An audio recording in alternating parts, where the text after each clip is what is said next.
Shalom, selamat pagi Bapak Ibu dan Saudara yang dikasihi Tuhan. Pagi hari ini kita akan bersaat teduh bersama dengan Sektor 5 GKI Residen Sudirman.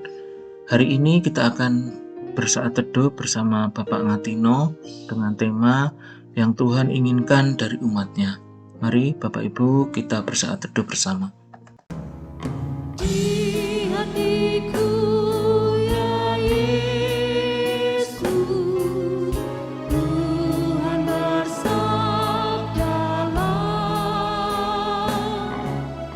agar tenang hatiku dan hilang khawatirku.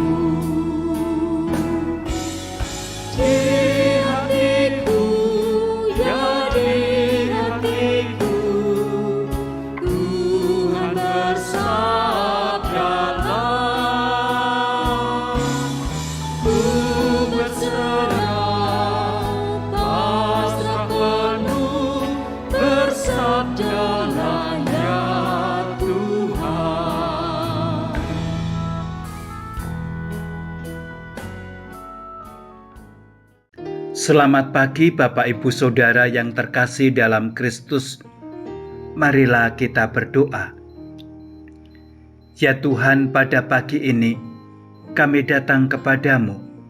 Kami menaikkan segala puji, hormat dan syukur atas segala kasih dan rahmat-Mu dalam kehidupan kami. Saat ini kami akan mendengarkan firman Tuhan melalui Sapa Sabda. Kiranya Allah Roh Kudus yang membimbing kami dalam perenungan firman Tuhan ini.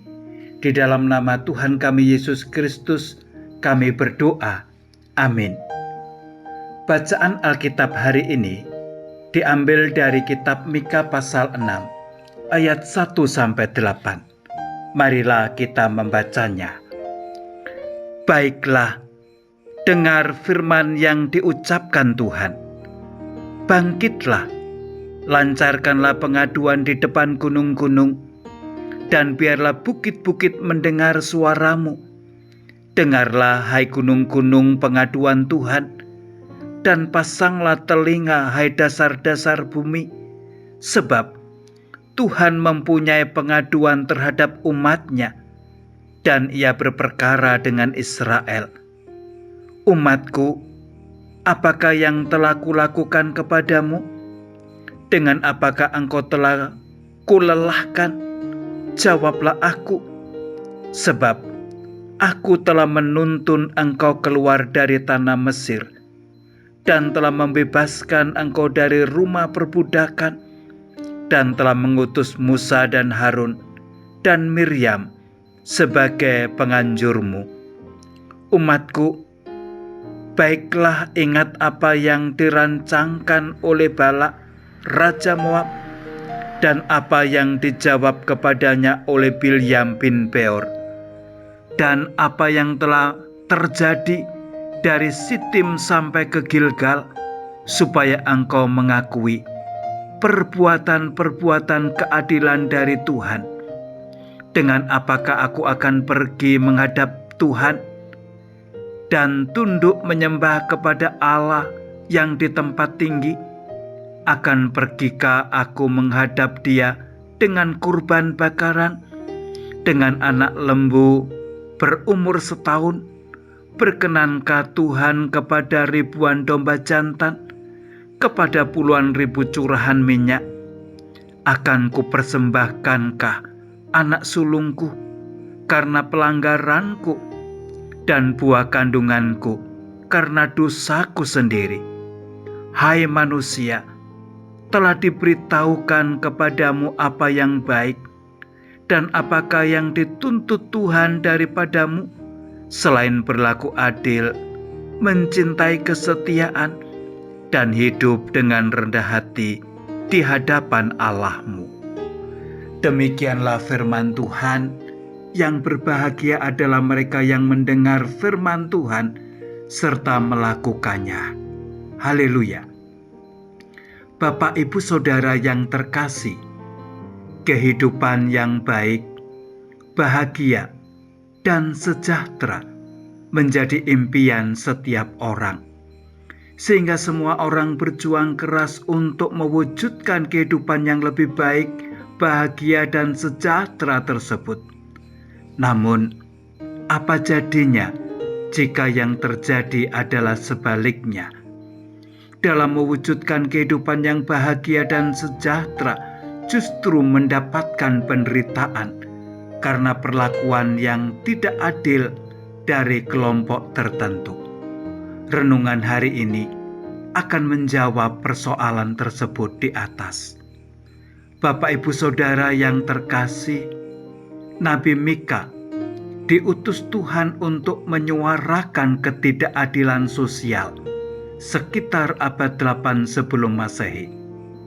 Nabi Mika mengkritik penguasa yang bersikap tidak adil sehingga menyengsarakan rakyat. Kritikan Nabi Mika sangat keras.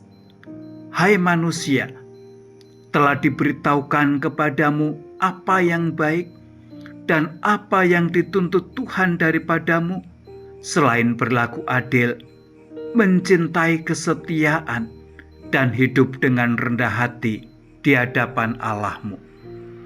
Dari ayat ini, ada 3 hal yang diminta Tuhan untuk dilakukan oleh setiap bangsa dan umat Tuhan pada saat itu, yaitu berlaku adil. Yang pertama, berlaku adil. Persoalan yang dihadapi Mika adalah sulitnya menemukan keadilan di tengah-tengah umat Tuhan. Pemerintah dan tokoh agama bukannya berusaha menegakkan keadilan dan kebahagiaan rakyat-rakyatnya, tetapi mereka malah menginjak-injak keadilan itu demi kepentingan mereka sendiri yang membuat mereka semakin tamak dan serakah. Belajar dari peristiwa tersebut mengingatkan kita bahwa sebagai umat yang sudah ditebus dengan darah Kristus yang mahal, kita harus mampu menegakkan keadilan dan kebenaran. Yang kedua, mencintai kesetiaan. Nabi Mika juga diperhadapkan dengan ketidaksetiaan umat kepada Tuhan. Seharusnya umat tetap berpegang teguh kepada janji dan kesetiaan Tuhan dengan patuh dan hidup taat, walaupun berat tugas yang harus dijalankan. Tetapi justru mereka mengingkari Tuhan. Hal ini mengajar kepada kita agar sebagai umat percaya kita taat dan setia kepada Allah. Yang ketiga, rendah hati. Nabi Mika mendapatkan umat Tuhan hidup dalam kesombongan. Mereka menyombongkan apa yang mereka miliki tanpa menyadari bahwa itu adalah pemberian Tuhan. Bahkan kepada Tuhan mereka menyogok Tuhan dengan hartanya untuk mendapatkan pengampunan dosa. Nabi Mika menyampaikan kepada mereka bahwa persembahan mereka yang mereka berikan kepada Tuhan tidak ada gunanya. Tuhan menginginkan persembahan yang diberikan dengan kerendahan hati dan ketulusan tanpa melihat besar kecilnya persembahan yang mereka berikan. Untuk itulah umat percaya pada masa kini harus meneladani kerendahan hati Kristus. Kerendahan hati Kristus haruslah menjadi karakter setiap orang yang percaya kepadanya. Dengan melakukan 3 hal tersebut, maka hidup yang lebih baik, bahagia, dan sejahtera akan diraih dan dirasakan. Bukan hanya kita, tetapi juga bagi orang yang ada di sekitar kita. Marilah kita merenungkan. Dalam menciptakan keadilan, kesetiaan, dan kerendahan hati tidak dapat terjadi dalam sekejap mata. Kita harus mengupayakan dengan mengandalkan Tuhan. Pertanyaannya adalah, apakah kita sudah mengupayakannya? Marilah kita berkomitmen untuk melakukan pesan firman Tuhan dengan cara berlaku adil kepada sesama, sehingga kita menjadi hamba yang setia dan rendah hati. Mari kita berdoa. Ya Tuhan, tolonglah dan mampukanlah kami untuk berlaku adil kepada sesama, sehingga kami menjadi hamba-Mu yang setia dan rendah hati. Di dalam nama Tuhan kami Yesus Kristus, kami berdoa. Amin. Bapak, Ibu, Saudara, demikianlah Sapa Sabda hari ini. Selamat beraktivitas. Tuhan Yesus memberkati. Amin.